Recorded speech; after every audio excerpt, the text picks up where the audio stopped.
She was the only monarch many of the British alive today have ever known, a symbol of her nation, its empire and its Commonwealth.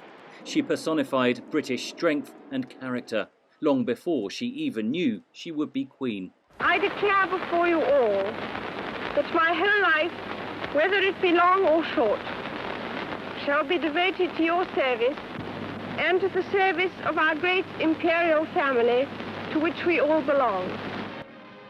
At 25, Elizabeth ascended to the throne after the death of her father, George VI, nearly 5 years after she had married the Greek-born Prince Philip. She saw a thorough transformation of society and technology during her reign of more than 7 decades, a time in which she warned about the dangers of throwing away ageless ideals while embracing the advantages of new inventions. She sent out her first tweet in 2014. There are few records she did not break. She was Britain's most travelled, oldest, longest reigning monarch.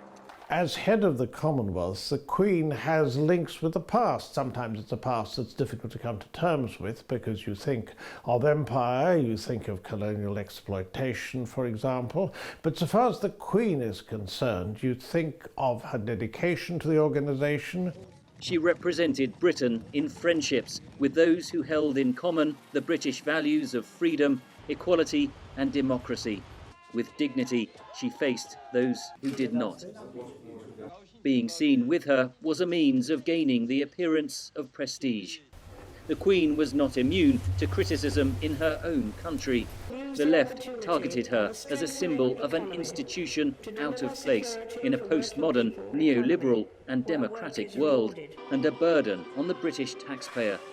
The death of the popular Princess Diana was an opportunity for her critics, who accused her of being coldly slow to react. What I say to you now, as your Queen and as a grandmother, I say from my heart. First, I want to pay tribute to Diana myself. She was an exceptional and gifted human being. The marriage of her grandson, Prince William, to Kate Middleton brought youthful glamour to the ancient institution. When Prince Harry married American actor Meghan Markle, Elizabeth was at the head of a family that appeared to be moving with the times, popular, diverse and global. But there were painful times ahead. Her second son, Prince Andrew, was investigated for links to a convicted child sex offender.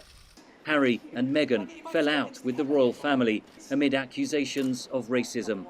The passing of Elizabeth's husband, Prince Philip, in 2021 left an enduring image, a queen mourning alone as the coronavirus pandemic swept across her nation. In September, she appointed the 15th Prime Minister of her reign, her last major public engagement.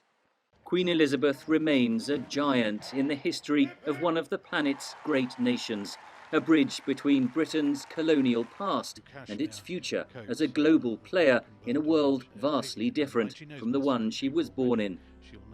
Visiting Germany in 2015, she spoke of the vast changes she had witnessed. In our lives, Mr. President, we have seen the worst, but also the best of our continent. We have witnessed how quickly things can change for the better. But we know that we must work hard to maintain the benefits of the post-war world. Britain's royal tradition, of which Elizabeth was a steward, is now in the hands of her heirs. The Britain they inherit is a drastically different one in terms of demographics, culture and economics.